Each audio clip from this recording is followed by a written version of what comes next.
도움을 구하러 애굽으로 내려가는 자들은 화 있을진저 그들은 말을 의지하며 병거의 많음과 마병의 심히 강함을 의지하고 이스라엘의 거룩하신 이를 앙모하지 아니하며 여호와를 구하지 아니하나니. 아멘. 지금 우리는 하나님을 찾는 것에 대해서, 그리고 하나님의 얼굴을 구하는 것에 대해서 지속적으로 계속 살펴보고 있습니다. 하나님을 왜 찾아야 되는지, 또 하나님을 찾는다는 것의 의미가 뭔지를 살펴봤고요. 지금은 계속 또 그럼 우리는 어떻게 주님을 찾을 것인가 라는 주제를 가지고 나누고 있습니다. 여러분, 우리는 예배를 통해 주님을 찾아야 합니다. 그리고 우리는 말씀과 중보기도를 통해서 주님을 찾아야 합니다. 이렇게 예배와 말씀과 중보기도를 통해 주님을 찾되 이렇게 주님을 찾아야 합니다. 첫째는 마음을 다해야 합니다. 주님을 찾을 때 마음을 다해야 합니다. 또 두 번째, 자기 중심적인 삶을 버려야 합니다. 자기 중심적인 삶을 버려야 합니다. 그리고 세 번째, 죄를 회개해야 합니다. 네 번째, 하나님을 찾으려면 우상을 버려야 합니다.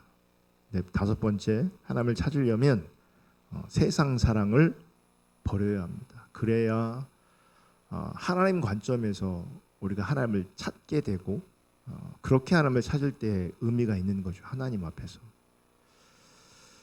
지난 시간에는 이어서 살펴봤는데 형식적인 신앙을 버려야 된다. 우리가 하나님을 찾으려면. 여러분, 형식적인 신앙은 정확하게 율법주의 신앙을 말하는 겁니다. 율법주의 신앙. 그리고 율법주의 신앙은 자기 의를 토대로 하는 겁니다. 그러니까 형식주의라고 하니까 모양만 있고 마음이 없는, 우리가 그런 것들을 연상하고 이렇게 상상할 수 있거든요. 그런데 형식적인 신앙과 예배는 그런 게 아니고요. 정확하게 율법주의고, 율법주의는 자기 의에 근거하는 겁니다. 자기 의. 그리고 자기 의는 정말 다양한 형태로 우리 가운데 나타나고 있습니다. 그리고 지금은 율법주의를 다루는 시간이 아니기 때문에 지금 넘어가지만, 어쨌든 형식적인 신앙, 율법주의 신앙에서는 하나님 관점에서 하나님 찾는 게 안 됩니다. 그러니까 자기 관점에서 하나님을 찾을 수 있고, 자기 관점에서는 열심히 신앙생활 할 수도 있어요. 정성을 쏟을 수 있어요. 그러니까 정성을 쏟고 열심을 다하니까 형식적인 신앙이란 말이 와닿지 않는 거죠. 근데 그렇지 않아요. 전혀 다른 개념일 수 있고요. 어쨌든 율법주의 신앙에서는 하나님의 관점에서 하나님 찾는 게 안 됩니다. 찾는 게 아닙니다. 그래서 거짓 신앙에 있다가, 왜곡된 신앙의 이해를 가지고 있다가 참된 신앙을 들으면서 기도가 막히고 힘들어하는 분들이 굉장히 많습니다. 왜냐하면 왜곡된 자리에서 자기 열심으로 하나님 찾는 거는 됐거든요. 자기식으로 하나님 찾는 건 너무너무 잘 됐어요. 그런데 그게 성경적으로 하나님 찾는 게 아니었음에 비춰지고, 이제 새롭게 참 신앙 안에서 하나님 찾으려고 할 때는 그게 뭔지를 모르는 거죠. 안 되는 거죠. 그래서 많은 사람들이 참 신앙으로 전환되어지면서 이런 갈등의 시기, 어려움의 시기를 겪습니다. 왜냐하면 기도가 안 돼요. 하나님 찾는 게 안 돼요. 그래서 형식적인 신앙, 율법주의 신앙이 사실은 내려져야 하나님 관점에서 하나님 찾는 것이 우리 가운데 더 실제되어집니다. 그리고 지난주에 나눴던 것이 하나가 뭐였냐면, 우리가 하나님을 찾되 하나님 앞에서 겸손해야 합니다. 겸손해야 합니다. 성경을 보면 겸손한 자가 하나님을 찾고요, 겸손한 자에게 하나님의 은혜를 주신다고 말씀하고 있어요. 베드로전서 5장 5절 다 같이 읽겠습니다. 젊은 자들아, 이와 같이 장로들에게 순종하고 다 서로 겸손으로 허리를 동이라. 하나님은 교만한 자를 대적하시되 겸손한 자들에게는 은혜를 주시니라. 교만한 자를 대적하시고요, 겸손한 자에게 은혜를 주신대요. 자, 이렇게 보면 겸손하지 않으면 하나님을 찾을 수 없게 되는 거죠. 겸손하지 않으면. 그래서 오늘은 겸손의 반대 개념인 교만에 대해서 잠깐 살펴보기로 합니다. 그럼 교만은 뭐냐? 여러분, 세상의 자원을 의지하는 게 교만입니다. 세상의 자원을 의지하는 게 교만이고요.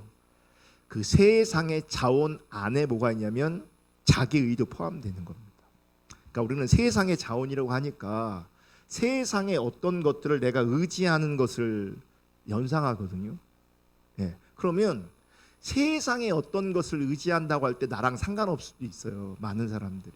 그런데 그 세상의 것을 의지하는 그 안에 모두 포함되어지냐면 자기의, 다시 말하면 자기를 의지하는 것을 포함합니다. 그게 교만한 거예요. 그래서 세상의 자원을 의지하는 것, 자기의 자원을 의지하는 것, 그게 교만이에요. 그게 오늘 본문은 자주 제가 금요일날 설교하면서도 그렇고 자주 인용하는 성경 구절이기도 합니다. 아수르가 남유다에게 큰 위협으로 지금 다가오고 있을 때에 지금 남유다 입장에서는 굉장히 다급하고 위급한 상황입니다. 여러분, 우리가 인생 살다 보면 정말 다급하고 위급한 상황이 있을 때가 있거든요. 급한 상황이 있을 때가 있거든요.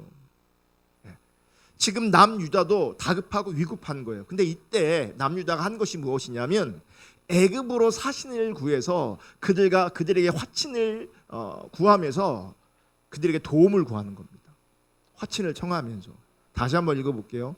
31장 1절. 도움을 구하러 애굽으로 내려가는 자들은 화 있을진저.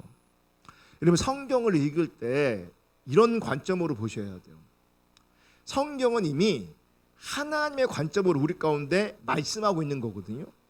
문제는 뭐냐면 이 상황 속에 있는 사람들은 이 하나님의 관점을 모른다는 거예요. 자꾸 놓친다는 거죠. 네. 그러니까 남유다가 애굽에 도움을 구하러 갔을 때에 하나님이 그들 가운데 화 있을진저라고 하는 그 개념이 들리지 않는 거예요. 인식이 안 되는 거예요. 그러니까 뭐 하는 거예요? 그런 하나님의 관점에 인식이 안 되니까 자기들의 방식, 세상의 자원, 자기들의 지식, 자기들의 계획, 자기들의 지혜를 동원하여 애굽에 손 내미는 거잖아요. 이때 뭐가 빠져 있냐면 사실 하나님의 관점이 빠져 있어요. 애굽으로 내려가는 자들은 화 있을진저, 이건 하나님의 관점인데 정작 그 대상자들은 이런 인식이 전혀 없다고요. 그리고 우리는 성경을 읽을 때 이게 나라고 인식하지 않는 경우가 많거든요. 남유다라고 생각하지 나라고 인식하지 않는 거거든요. 그러니까 그러면 이제 성경을 잘못 보게 되는 거예요.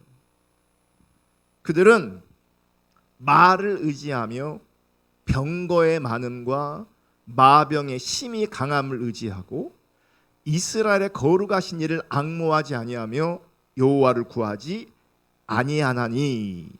지금 남유다는 세상의 자원을 의지하고 있어요. 그러니까 세상의 자원을 의지하는 게 제가 뭐라 그랬어요? 교만이라 그랬잖아요. 그럼 교만은 이렇게 나타나는 거예요. 남유다처럼 세상을 의지하면서 하나님을 앙모하지 않고 하나님을 구하지 않았다 돼 있어요. 하나님을 찾지 않은 거죠. 그러니까 왜 하나님을 찾지 않았을까? 의지할 게 있는 거예요. 기댈 때가 있는 거예요. 그러니까 요 상태가 교만인 거예요. 그러니까 우리는 교만이란 것도 이제 내가 상상해내는 우리 가운데 익숙한 교만이라는 어떤 이미지 내지는 어떤 개념들이 있을 수 있거든요. 저 사람 참 교만해 이렇게 수 있거든요. 근데 성경을 보면 흔히 우리가 이해하고 알고 있는 어떤 개념적인 그런 교만이 안 나와요. 지금 상황이 너무 다급한데 급한데 애굽의 도움을 구하는 게 이게 뭐가 교만이겠어요? 이게 어떻게 교만으로 비치겠냐고요. 교만으로 안 비쳐요. 그래서 하나님의 관점에 성경을 보는 게 너무너무 중요한 거예요. 세상의 자원을 의지하면서 하나님을 앙모하지 않고 하나님을 의지하지 않고 하나님 구하지 않는 것, 하나님을 찾지 않는 것, 이것 자체가 교만이 되는 거예요. 문제는 이렇게 세상의 자원을 의지하고 자기 지혜를 의지할 때, 사실은 아까 그랬잖아요. 세상의 자원 안에 자기 의가 있다고. 애굽의 도움을 구하는 것 자체가 세상을 의지하는 건데, 이렇게 세상을 의지하게끔 한 게 뭔지 아십니까? 그들의 지혜였어요. 애굽의 도움을 구하자라고 하는 지혜가 있었던 거죠. 그것도 교만인 거니까. 그러니까 같이 가는 거죠. 세상의 자원을 의지하는 것과 내 자원을 의지하는 것.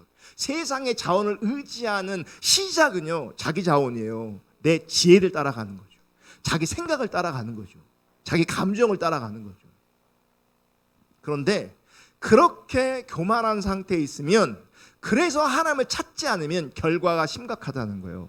이사야 30장 1절 3절 여호와께서 이르시되, 이사야 30장 1절 여호와께서 이르시되 패역한 자식들은 화 있을진저 그들이 개교를 베푸나 나로 말미암지 아니하며. 정말 급하고 어려운 상황에 애굽의 도움을 구하는 것을 뭐예요? 그런 상태에 있는 그 남유다를 패역한 자식들이다라고 말하면서 화 있을진저라고 말해요. 강력하게. 그러면서 그들이 개교를 베푸나 나로 말미암지 않았다. 그들이 계획하지만, 그들이 원하고 있지만, 그들이 무언가를 선택하고 있지만 나로 말미암지 않고 있다. 맹약을 맺으나 나의 영으로 말미암지 아니하고. 하나님과 상관없는 거예요. 하나님과 상관없이 결정하고, 하나님과 상관없이 뭐하는 거예요? 애굽의 도움을 구하고 그들과 화친하는 거죠. 그걸 가지고 죄를 더하는도다. 여러분, 하나님 말고 내가 세상의 어떤 것들을 의지하고 나의 어떠함을 자꾸 의지하잖아요. 그거는 죄를 더하는 결과를 초래하는 겁니다. 그러니까 죄를 자꾸 더하고 있는데 어떻게 하나님과 관계가 열리고 어떻게 하나님과의 친밀함이 열리겠어요? 이게 안 되니까 묻지도 않는 겁니다. 묻지도 않는 거예요. 어느덧 하나님이 그들에게서 없는 거죠. 그들 마음 가운데 없는 거예요. 죄를 더하다 보니까. 2절 그들이 바로의 세력 안에서 스스로 강하려 하며, 그죠? 스스로 강하려 했어요. 누구를 통해서? 애굽을 통해서. 애굽의 그늘에 피하려 하여 애굽으로 내려갔을 때 나의 입에 묻지 아니하였다. 전혀 하나님께 묻지 않았어요. 스스로 강해지려고 한 거고요. 그 강함의 근거는 누구였어요? 애굽을 통해서 내가 강해지려고 하고 애굽을 통해서 내 문제를 해결하려고 했던 거죠. 하나님께 전혀 묻지 않았어요. 3절 그러므로 바로의 세력이 너희의 수치가 되며, 내가 의지했던 것이 도리어 나에게 수치로 다가오고요. 애굽의 그늘의 피함이 너희의 수욕이 될 것이다. 분명히 수치와 수욕으로 다가와요. 처음에는 그게 스스로도요 지혜라고 생각했을 거예요. 잘한 선택이라고 생각했을 거예요. 근데 돌아오는 것은 수치와 수욕이에요. 왜요? 교만했기 때문에. 교만해서 하나님께 묻지 않았기 때문에. 묻지 않고 세상의 자원을 의지했기 때문에, 자기들의 자원을 의지했기 때문에 하나님 말고 의지한 그것을 통해서 수치와 수욕을 당하게 되는 거예요. 심각하죠.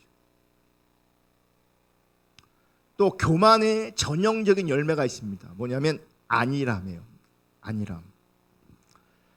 제가 좀 전에 교만의 전형적인 형태를 말씀드렸는데 세상의 자원을 의지하는 거잖아요. 자기의 자원을 의지하는 거잖아요. 그런데 이렇게 자기의 자원을 의지하고 세상의 자원을 의지하는 삶을 사는 사람들의 전형적인 열매가 뭐냐면 안일함이에요. 안일함. 왜냐하면 세상의 자원을 의지하기 때문에 그들 보기에 믿을 만한 것이 있을 때, 내가 의지하는 것이 있을 때 우리 영적 상태가 점점 안일해져요. 근데 이 영적 상태가 안일해진다는 개념이 뭐냐면 하나님을 점점점 인식하지 못한다는 얘기예요. 하나님을. 그 대표적인 예가 라오디게아 교회거든요. 볼게요. 요한계시록 3장 14절. 라오디게아 교회 사자에게 편지하라. 아멘이요 충성되고 참된 증인이시오 하나님의 창조의 근본이시니가 이르시되.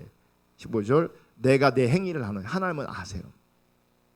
여러분, 하나님은 그 무엇보다 나를 아세요. 나보다 나를 더 잘 아시는 분이 하나님이에요. 그래서 나를 내려놓고 하나님께 물어야 돼요. 나보다 나를 더 잘 아세요. 내 행위를 아노니 내가 차지도 아니하고 뜨겁지도 아니하려도다. 내가 차든지 뜨겁든지 하기를 원하노라. 내가 이같이 미지근하여 뜨겁지도 아니하고 차지도 아니하니 내 입에서 너를 토하여 버리리라. 이건 누구의 관점이냐면 하나님의 관점이에요. 근데 이 하나님의 관점을 라오디게아 교회는 알아요, 몰라요? 몰라요. 그러니까 성경을 볼 때는 그 시대를 들어가야 돼요. 근데 그들의 상태를 봐야 돼요. 그래 정확하게 이해할 수 있거든요. 그러니까 우리는 이렇게 보니까 제3자를 보니까 문제가 많네 이러죠. 그런데 실제 하나님의 판단과 하나님의 관점과 내가 나를 인식하는 건 갭이 엄청나요. 이들은 하나님께서 나를 아시고 하나님께서 우리를 이렇게 저렇게 판단하시는 것을 알아요, 몰라요? 전혀 몰라요. 그리고 반대로 이해하고 있어요. 볼게요. 지금 하나님은 이게 심각해서 내가 토하여 내치리라 그러잖아요. 그러니까 이 토한다는 얘기는 지금 하나님이 되게 힘든다는 얘기잖아요. 역겹다는 얘기잖아요. 되게 불편하게 하는 거잖아요. 그죠? 근데 보세요. 17절. 내가 말하기를, 그러니까 교회가, 라오디게아 교회가 스스로 얘기하고 있는 거예요. 어떻게 말하고 있냐면 나는 부자라 부요하여 부족한 것이 없다. 나는 부자라 부요하여 부족한 것이 없다. 하나, 이건 너희들의 생각이고 너희들의 관점이고, 내가 볼 때는, 하나님이 볼 때는 내 곤고한 것과 가련한 것과 가난한 것과 눈먼 것과 벌거벗은 것을 알지 못하더라. 그러니까 그때는요, 이렇게 말씀해 줘도요 그들은 못 알아먹어요. 그리고 인정하지 않아요. 인정되지도 않아요. 들리지도 않고 인정되지도 않아요.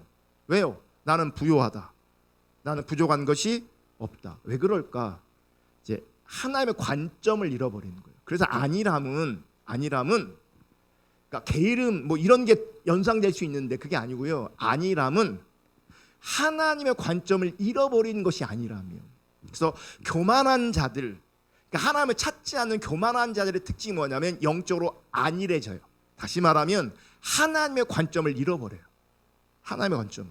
그러니까 하나님의 관점을 잃어버리니 하나님 앞에서 나의 상태를 전혀 볼 수도 없고 들을 수도 없고 누군가가 말해줘도 인정되지 않아요. 이게 안일한 상태예요. 영적으로. 그러니까 하나님과 전혀 상관없는 상태에 있음에도 불구하고 자신들은 부요하다, 부족함이 없다, 자기들은 옳다, 자기들은 잘하고 있다, 이런 생각이 그들을 지배하고 있는 거예요. 이게 정확하게 영적 안일함이 되는 거예요. 그러니까 뭘 놓쳐버리는 거예요? 하나님의 관점을 놓쳐버리는 거예요. 하나님의 관점을 잃어버리는 거예요. 이게 영적 안일함이에요. 문제는 이런 안일함이 세상의 자원을 의지하는 교만의 열매이기 때문에 하나님은 이런 안일한 자들을 심판하신다는 거예요. 스바냐 1장 12절 보면 이렇게 말씀하세요. 그때에 내가 예루살렘에서 찌꺼기같이 가라앉아서 마음속에 스스로 이르기를 여호와께서는 복도 내리지 아니하시며 화도 내리지 아니하시리라 하는 자를 등불로 두루 찾아 벌하리니. 하나님이 벌하시는 사람들이 있어요. 어떤 사람들이냐? 지금 이런 찌꺼기 같은 사람들이 있다. 근데 그 찌꺼기 같은 사람들은 어떻게 말하냐? 여호와께서는 복을 내리시는 분도 아니다, 화를 내리시는 분도 아니다. 이거를 제가 현대어 성경으로도 한 번 더 읽어볼게요. 그때가 되면 내가 등불을 들고 예루살렘을 구석구석 뒤져서, 그러니까 등불을 들고, 요즘 말로 하면 이제 후라시 들고요, 밝은 후라시 들고 뭐예요? 찾는 거죠. 뒤지는 거죠. 이제 뒤져요. 그러면서 걱정 없이 태평성대를 누리는 사람들, 자기들의 온갖 죄악에 인이 박혀서 마음속으로 하나님은 선한 일도 하지 않고 악한 일도 하지 않는다고 말하는 것들을 모조리 찾아내어 처치하신다. 그러니까 이거죠. 이제 하나님은, 이제 어떤 사람들은 극단적으로 하나님 없어 이렇게 주장하는 사람들이 있거든요. 근데 어떤 사람들은요, 그런 주장은 하진 않지만 하나님을 절대로 인정하거나 신뢰하거나 의지하지 않아요. 왜냐하면 그들은 경험상으로 지금 하나님은 살아계신 것 같은진 몰라도 하나님은 복도 주시는 것도 아니고 화도 주시는 것이 아니야, 저주하시는 분도 아니야. 그러니까 이렇게 마음속에 하나님을 이해하고 있다는 거예요. 하나님 잠자고 있는 것 같아, 하나님 주무시는 것 같아, 또 하나 하나님 나와 지금 상관없는 것 같아.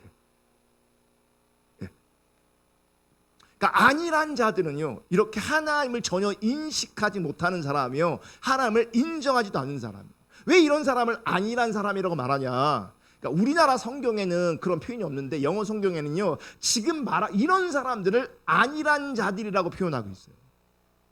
아니란 영어 성경에는. 그런데 오늘 본문에도 이런 안일한 자들을 찌꺼기에 비유하고 있잖아요. 찌꺼기에 비유하고. 이게 무슨 이야기냐면 하나님 관점에서 아무런 쓸모가 없다는 거죠. 하나님 관점에서는. 그러니까 하나님을 인정하거나 하나님을 인식하지 않는 사람은 하나님 앞에서는 쓸모없는 사람이 되는 거예요. 찌꺼기처럼. 이 부분을 주석에는 이렇게 써 있어요. 무릇 찌꺼기같이 가라앉아서, 이런 표현을 누구도 썼냐면 예레미야도 사용한 적이 있다는 겁니다. 이게 이제 속담 같은 표현이래요. 그러면서 이렇게 설명해요. 이것은 이어서 나오는 구절과 연결되어 심판의 대상이 하나님께서 역사와는 전혀 관계가 없다고 생각하는 무감각하고 무관심한 자들임을 가르친다. 그러니까 하나님에 대한 관심이, 그러니까 하나님에 대한 감각이 이제 사라진 거예요. 교회는 다니는데 혹은 신앙생활을 하고 있는데 하나님에 대한 감각, 하나님의 뜻과 하나님의 기준에 대한 감각이 사라져 버리는 거예요. 아예.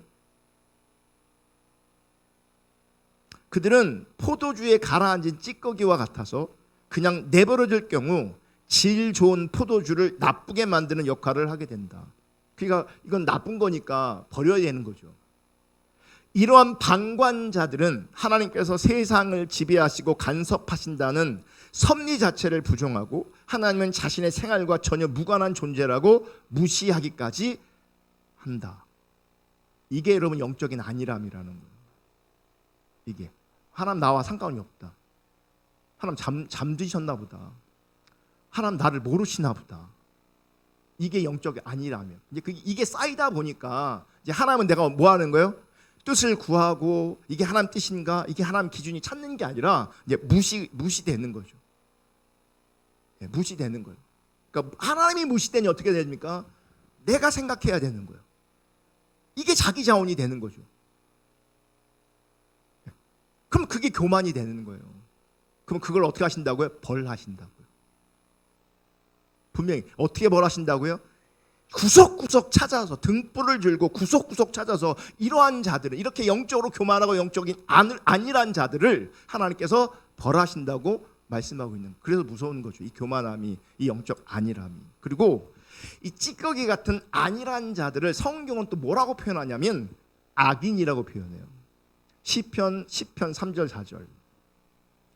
악인은 그 마음의 욕심을 자랑하며, 누가 내 안에 있는 욕심을 막 자랑하겠어? 그게 아니에요. 그 욕심이 그 안에, 그러니까 욕심, 내 안에 있는 탐심과 내 안에 있는 자원을 의지하는 걸 말하는 거예요. 그걸 이렇게 표현하고 있는 거예요. 자기를 의지하는 거예요. 욕심을 자랑하며 탐욕을 부리는 자는 여호와를 배반하여 멸시하나이다. 여러분, 우리가 배반한 적이 없잖아요. 하나님을 겉으로 표면적으로 배반한 적이 없죠. 근데 욕심이 나를 지배하고 탐심이 나를 지배하고 있으면 그게 하나님 배반하는 꼴이 되는 거예요. 꼴이 되는 거예요. 4절. 그러면서 악인은 그의 교만한 얼굴로 말하기를 여호와는 이를 감찰하지 아니하신다 하며 그의 모든 사상에 하나님이 없다 하나이다. 그러니까 하나님이 나를 지켜보는 게 아니야. 그러니까 하나님이 나랑 함께 하신다, 나를 지켜보고 계신다라고 하는 영역에 영향력이 없는 거예요. 영향력. 여러분, 인격체는 굉장한 영향력이 있거든요. 그래서 사람이 옆에 있으면, 사람이 함께하면 그 사람 때문에 내가 죄에 질 것도 죄에 못 지는 경우가 되게 많아요. 왜냐하면 그 사람을 의식해서 그러거든요. 그게 인격체가 가지고 있는 엄청난 영향력이에요. 근데 하나님은 감찰하지 않으신다, 그의 모든 사상에 하나님 없다라고 할 때는 하나님을 인격체로, 하나님을 실제로 제가 존중하고 인정해 드리는 게 아닌 거죠. 그러니까 악인은요, 악인의 특징은 안일함인데 이 안일함의 특징은 뭐겠어요? 하나님의 주권적인 통치를 내가 안 믿는 거예요. 거부하는 거예요. 분명히 하나님의 의도가 있어요. 하나님의 뜻이 있어요. 그렇잖아요. 그러니까 하나님께서 바울에게도요, 원하는 대로 가지 못하게 했어요. 돌이키게 했단 말이에요. 이스라엘 백성들 앞에 홍해를 뒀단 말이에요. 그들 앞에 순물이 있게 하셨단 말이에요. 그들 앞에 광야가 있게 하셨단 말이에요. 이 모든 상황 속에서 여러분, 하나님의 주권을 인정해야 되는데 우리는 하나님의 주권을 인정하지 않으려고 하는 거예요. 하나님의 주권을 인정하지 않으려고 한다고요. 그러면서 하나님은 복을 주시는 분도 화를 내시는 분도 아니다 라고 말하게 되는 거죠. 하나님은 나의 삶에 지금 의미가 없다. 하나님은 나의 삶에 지금 영향이 없다. 이렇게 말하고 있는 거예요.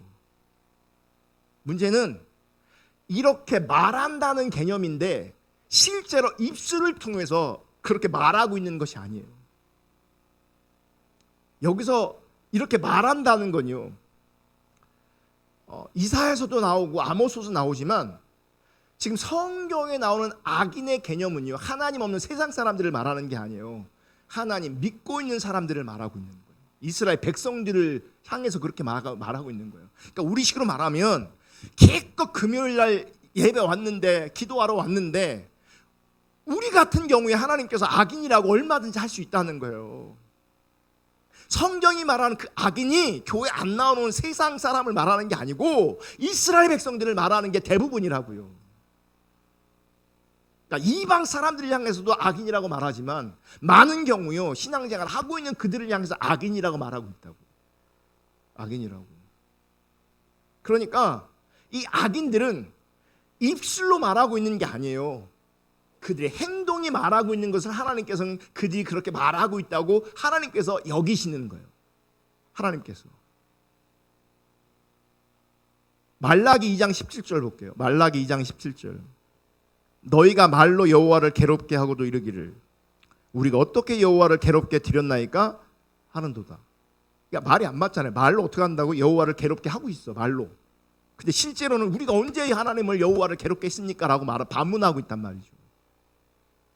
이는 너희가 말하기를 모든 악을 행하는 자는 여호와의 눈에 좋게 보이며 그에게 기쁨이 된다 하며 또 말하기를 정의의 하나님이 어디 계시냐 함이니이다. 이렇게 말했다는 거잖아요. 그러면 실제 그들이 이렇게 말했겠냐? 지금요, 이 말라기 2장 17절은 누구한테 하는 말이냐면 그냥 이스라엘 백성들도 아니고요, 제사장들한테 하고 있는 말이에요. 제사장들한테. 여러분, 제사장들은요, 하나님을 이스라엘의 하나님이다, 이스라엘 하나님이 우리의 왕이시다, 우리 언약의 주인이시다라고 하는 신학적 이해를 가지고 있는 게 분명한 분들이잖아요. 적어도 백성들이 아니고 제사장들인데, 영적 지도자들인데, 그죠? 그러면 그들이 이렇게 말했겠냐고요. 그들이 하나님께서는 악을 행하는 자를 기뻐하신다, 좋아하신다, 악을 행하는 자가 하나님 앞에서 기쁨이 된다, 이렇게 말했겠냐고요. 그리고 정의의 하나님이 어디 계시냐 이렇게 말할 수 있겠냐고요. 제사장들이 말로 그들이 그러잖아요. 우리가 어떻게 여호와를 괴롭게 했습니까? 이 말은 뭐냐면 그들이 말이나 행동, 적어도 행동을 통해서 하나님을 그렇게 대우하지 않았다는 거죠. 만약 말로라도 실제로 그들이 이렇게 했다면 너희가 나를 멸시했어라고 했을 때 분명히 그 알아들었을 거예요. 아, 우리가 말을 실수했구나, 행동을 잘못했구나, 알아들었을 거예요. 근데 그들이 지금 못 알아먹고 있어요. 왜냐하면 실제 말로 한 게 아니에요. 그럼 뭐겠어요? 행동으로 한 거죠. 상태로 한 거죠. 상태로. 실제 하나님은요, 우리의 말을 들으시는 게 아니라, 우리 말도 들으시죠. 실제는 우리의 상태를 들으세요. 우리의 행동을 들으세요. 우리의 상태와 우리의 행동을 들으신다고. 아멘. 그러니까 이렇게 하나님을 인식하지 못하니까 어떻게 돼요? 하나님의 교만으로 인정하시고, 그게 교만인 거죠. 그게 영적인 안일함인 거죠. 그러니까 그런 사람들을 벌하시는 거죠. 실제 이스라엘 백성들은 그래서 심판받았던 거예요. 이스라엘이, 남유다가 북이스라엘 왜 심판받았겠습니까? 그들이 하나님을 부정한 게 아니에요. 그들이 하나님 앞에서 하나님 되심을 인정하지 않았던 거죠. 그게 영적으로 안일했던 거죠. 교만했던 거죠. 세상의 자원을 의지하고 자기들의 자원을 의지했던 거죠. 그래서 하나님께서 그들을 심판했던 겁니다. 여러분, 이런 관점에서 보면 우리 시대도 너무너무 심각합니다. 그래서 우리는 우리 시대뿐 아니라 우리 각자의 영적 상태를 하나님 앞에서 심각하게 돌아봐야 되고요, 자기의 상태를 심각하게 돌아보는 것이 겸손의 시작일 수 있어요. 보잖아요, 우리는 무시로 주님을 떠나는 존재예요. 자꾸 하나님 인식하지 않아, 하나님 인정하지 않아. 그게 교만합니다. 하나님을 인정하고 인식하지 않으니 자꾸 뭐가 나와요? 내 자원이 나와요. 내 계획과 내 생각이 앞서가게 돼 있어요. 하나님 없는 선택을 해요. 이스라엘 백성들이 남유다가 애굽을 의지했던 것처럼. 근데 그게 교만이고 그게 영적 안일함이고 그게 하나님 보실 때는 악한 일이 되는 거죠. 악한 신앙이 되는 거죠. 여러분, 내 행동과 내 상태가 하나님 앞에 전혀 인정되지 않을 수 있다는 걸 기억하셔야 합니다. 그리고 성경은 하나님을 인정하고 인식하지 않는 자들을 향해서 안일한 자다, 교만한 자다, 찌꺼기다, 악인이다 이렇게 말씀하고 있다는 것을 우리가 기억해야 합니다. 그리고 이 자리에 있다면 하나님 찾는 게 불가능하죠. 이런 자리에 있다면 하나님 찾는 게 안 되는 거예요. 그래서 복잡하기만 하고 심란하기만 하고 찬양하면 기도하면 집중도 안 되고 뭔가 곰곰이 생각해야 돼요. 하나님 인식이 안 되는 거예요. 하나님 인정이 안 되는 거예요. 어느덧 내 삶을 자꾸 들여다보면요, 불평이 나오고 원망이 나오고, 그리고 원망이 나오고 불평이 나오면 내 안에 영적 안정감이 없거든요. 그리고 안일해지거든요. 이런 상태가 모두가 다 하나님 보실 때는 교만이라고 말씀하시는 거예요. 하나님은 겸손한 자에게 은혜를 주세요. 그럼 우리가 오늘 겸손하게 주님을 찾으려면요, 우리의 교만부터 하나님 앞에 인정하고 내어드리고 내가 교만한 자입니다. 그게 어쩌면 겸손의 시작일 수 있습니다. 그렇게 우리가 교만을 인정하는 이 밤 되면 좋겠고요, 겸손함으로 우리 하나님을 회복하는 시간 되면 좋겠고요, 그런 은혜가 우리 가운데 부어지면 좋겠습니다. 그래서 이 밤에 나를 돌아보고 우리 안일함과 우리 교만을 회개하는 그런 은혜가 임하기를 주님의 이름으로 축복합니다. 우리 찬양 172장 한 장 하고 우리 기도하겠습니다.